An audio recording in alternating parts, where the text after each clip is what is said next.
and welcome to Cage Cat, and today we're playing Bloons TD 6. It's been a while since we've done this game, and we've only done it once before, so we're doing it today. Yay! But yeah, so if you don't remember the objective to this game, it's basically a tower defense game like Tower Defense Simulator, which we played 2 videos ago. Except that video 2 videos ago was literally just me opening up golden and platinum crates, so yeah. Or basically the loot box system in the game, but yeah. And oh yeah, if you're wondering why the last video is literally just titled E and stuff, it was I occasionally do a meme video on my channel, and that was one of them. Well, it made sense. It's episode 69. Come on, guys, I had to do that for a meme video. It had to be a meme video. Also, it's kind of an experiment of me messing around with the audio settings on my editor. So yeah, I literally just had E and just modified it so the audio so much it sounded like I don't even know what it sounds like anymore. It's so weird. Yeah, if you haven't noticed, I literally just got a Wisdom Monkey out. Interesting thing about the hero I use is the hero I use, one, I just got the skin for it because I just got enough after this round to get the skin for it. And 2, it buffs anything in the any of the magic monkeys. So if you have a magic monkey right next to it, it buffs it. So yeah, it's a semi-support tower because it actually has a buff. Like what I mean by semi-support towers is kind of 2 types. So in the tower defense game, the main type of support tower is just the one that doesn't do damage, it just buff stuff. That's a full-on support tower. And then after that is towers that have ability or something like that. That supports our towers. For example, John in Tower Defense Simulator has, and Max has an ability that buffs all the towers' damage output. That's like what we consider next. So that's all like old and green my hero, which I'm using in Tower Defense Simulator. I mean in Bloons 6, which buffs any magic monkeys. So things that have things like that in the next level up. And the level after that for buffs, I would say is the stuff that doesn't do damage but helps support your defense. For example, the Ice Pea from Plants vs. Zombies, because it slows enemies down, or the Howl Boomer from Tower Battles, because it also slows stuff down. It also gets a fire effect which slowly or hurts and burns enemies. Things like that can have some sort of support or helpful. But yeah, like what I mean is like things like for the third level of like really bad, not like meant for support, but it's like things of elemental effects like snow or fire that slows stuff down, or something, that's that sort of thing. Like, I wouldn't consider the Fire Pea though from Plants vs. 2 a support tower though, due to the fact that it only does more increased damage. It doesn't have like the slowing effect that the Howl Boomer and Flamethrower has from Tower Battles. So yeah. But yeah, so yeah, I would consider there to be kind of 3 different classes of support towers from if that makes sense in tower defense games. But yeah. But yeah. So let's talk about the random mechanics, special mechanics of this tower defense game compared to the other ones I've played on Roblox and other Fallout games. So like, special mechanics of this game that other games will have is it has, most tower defense games most tower defense games and Plants vs. don't have an upgrade route, or only have 1 like Tower Battles and Tower Defense Simulator. This game has 3, but then again, its predecessor Bloons 5 had 2 routes. So it's literally 7 new upgrade routes for a lot of these towers. So a lot of the upgrades got swapped around from a route there. And for example, Sub from Bloons 5 could get both the rocket and the double shot in the same upgrade route. However, those are now in 2 separate upgrade routes in this game. But yeah, so having 3 upgrade routes and a special upgrade that can only be used by 1 of the tower of that type is cool. So, alright, so in this game, there's actually a special upgrade for every tower at their max of their 3. If that makes sense, there's, just to say there's just a max. At max, you can only max tower in 1 route forever in that route. I mean, alright, let me explain this more deeply. Let's say you're using the, normal monkey, and there's 12 normal upgrades. You can take 4 from one of the routes and 2 from another route.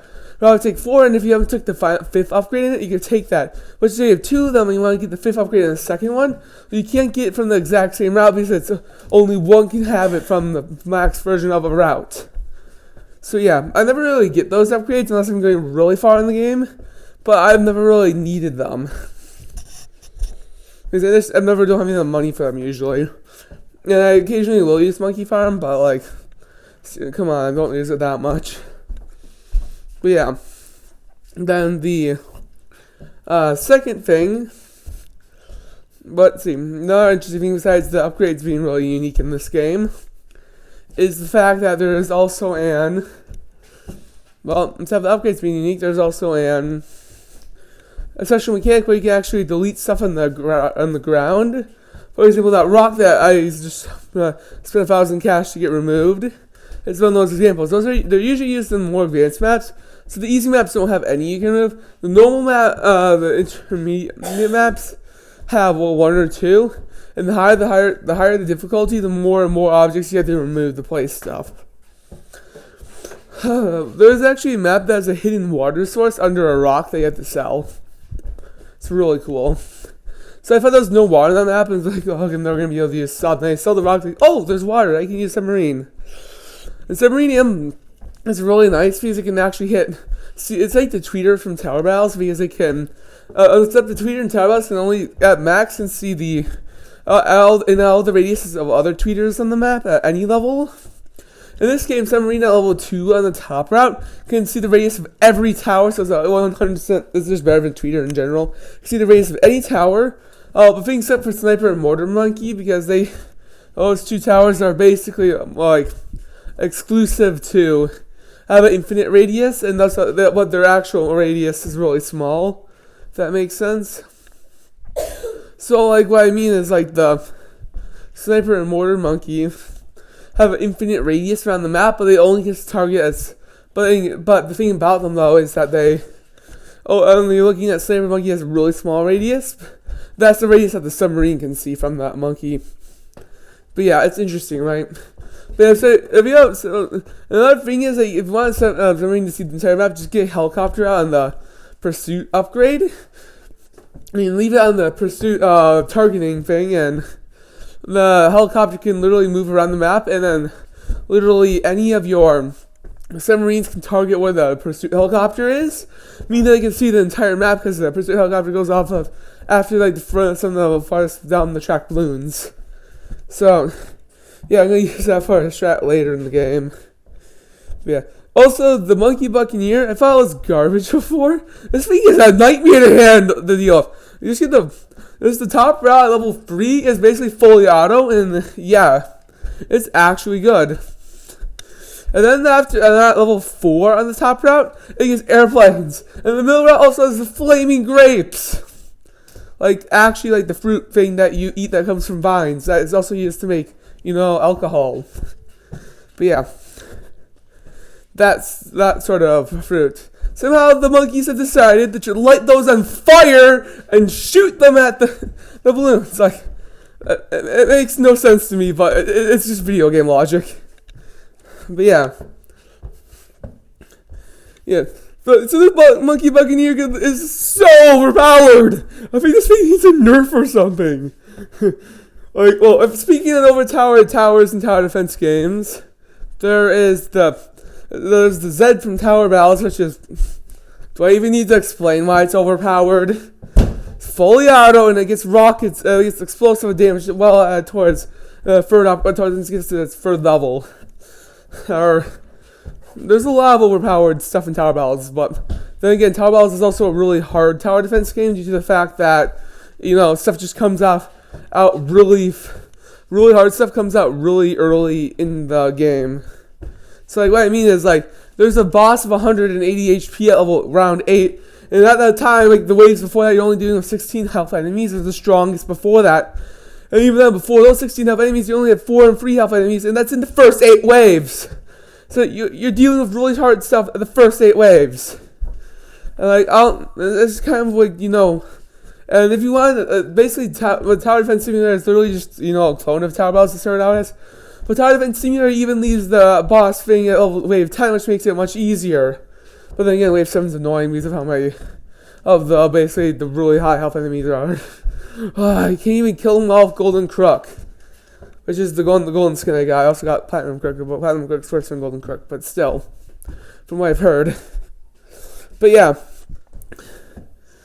Tower Defense Simulator is basically Tower Battles, but it's same amount of waves and everything, but it's more balanced and there's actually different difficulty choices. Tower Battles, I would say, is a difficulty above Tower Defense Simulator is insane, only because of the fact that it has overpowered stuff. Like, the top of Tower Battles is overpowered, yes, but then it costs a lot of money and you're not getting that much money in the game. Like, your economy is such a problem on Tower Battles that you're basically required to have the farm tower on you. Because of the economy, because Tower Battles make your game hard because of the economy. Tower Defense Simulator doesn't have any economy problems, which is why you never really need to use a farm. In the game, well, in Tower Battles, you have to use farm because you're not getting enough money to actually get the towers you need out to actually survive. If Tower Battles had the same sort of economy system as Tower Defense Simulator, where everyone would share some cash, you'll get some share cash from damaging stuff, then Tower Battles would be super easy. But because of how they set up the economy, makes it really interesting. Like, games like Bloons Tower Defense 6, the game we're playing right now, Tower Defense Simulator, have pretty good economy systems. So, like, what I mean is, like, the economy in both games, it's pretty easy, even though there's a farm tower, there's no need to use it. Well, Tower Battles and Plants vs. Zombies, the economy system isn't that good, so you actually need to use your own economy system. So, like, what I mean, for example, is in Plants vs. Zombies is, yeah, you're getting a decent amount of sun from the sky, but the night and fog levels, you're not getting any sun from the sky, so you actually have to use economy towers then. And even then, you're not getting that much sun from the sky, it's just enough to get some basic towers out. So in Plants vs. Zombies is the way to get. It's recommended to have at least one row of sunflowers, or even two, which is what I do. So if you have 2 rows of sunflowers, you actually get melon pults out, like, or cob cans. Otherwise, you're never going to get those stuff out. But yeah, as you can see, we're in the gameplay, we're doing really good. Before we get this decimated, I believe we're already in free play already. But yeah. So I'm working on my only support tower in this game, which is the monkey village. Yeah, that's what it's called. But it's the only support tower in this game. And the interesting thing is the middle route at level 4, which you don't have unlocked yet, because you have to do gain enough XP of the tower to unlock stuff.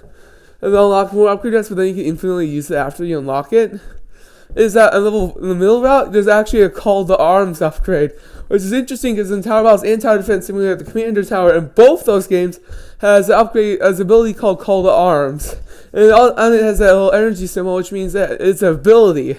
Just like so, I have a feeling the literal Call to Arms ability I know Tower Battles is based heavily off of Bloons 5 in its earlier stages of that game, but it has a completely different theme, which is why it's not really like a clone. But Tower Defense Simulator is more of a clone of Tower Battles, and Tower Battles is a clone of Bloons 5. But, that's most likely where the Call to Arms thing comes from, the Commander in Tower Battles and Tower Defense Simulator. And I know those two towers have increased the fire rate of towers on that upgrade. When they're using that ability, so that's what I assume the Call to Arms does with the Monkey Village, which is interesting. So I'm trying to unlock it to get the upgrade and test it out. Yeah, we're kind of at the point where I'm about to destroyed. But yeah, so I know I just talked about tons of different tower defense games for the last time. But yeah, it's a genre I really like. Okay, so I'm gonna talk about random different games in the genre all the time when I'm doing talking about playing a game in the genre. I'm most likely talking about that game specifically and other games in the genre too. But yeah, oh yeah, if you didn't know, I got my mic fixed. I said that in 2 videos ago, but what happens is my mic wasn't broken. It was on my adapter that connected to my phone and tablet and stuff for me to do editing broke. Because I may or may not, probably because I was listening to a lot of music, to be honest. And it just wore out over time of me using it. And it just stopped working about a couple months ago, around Thanksgiving. But I got it to work again by getting a new adapter, because I knew the mic wasn't broken, because when I got my Switch, I plugged it into my Switch when I was playing Fortnite for a little bit, and I could hear stuff through my headphones, so I knew they weren't broken for a while. I just needed a new adapter, and then Dad bought me a new adapter, so now yeah, if you're wondering, that's why I've actually been able to use my mic lately. Alright, so before that, I had to use my phone's built-in mic. Oh yeah, and I guess I just died. And this is the end of the video. Remember to like and subscribe to Cajun Cat on YouTube, and please subscribe. Once we get to 200 subscribers, we'll start season 5 of my channel. We've been in season, we've been in season 4 for over about a year, so I want to really get into season 5. At this point, if I get to 100 videos, I may just start, season 5 is just at 100 videos in the season. Well, yeah, peace.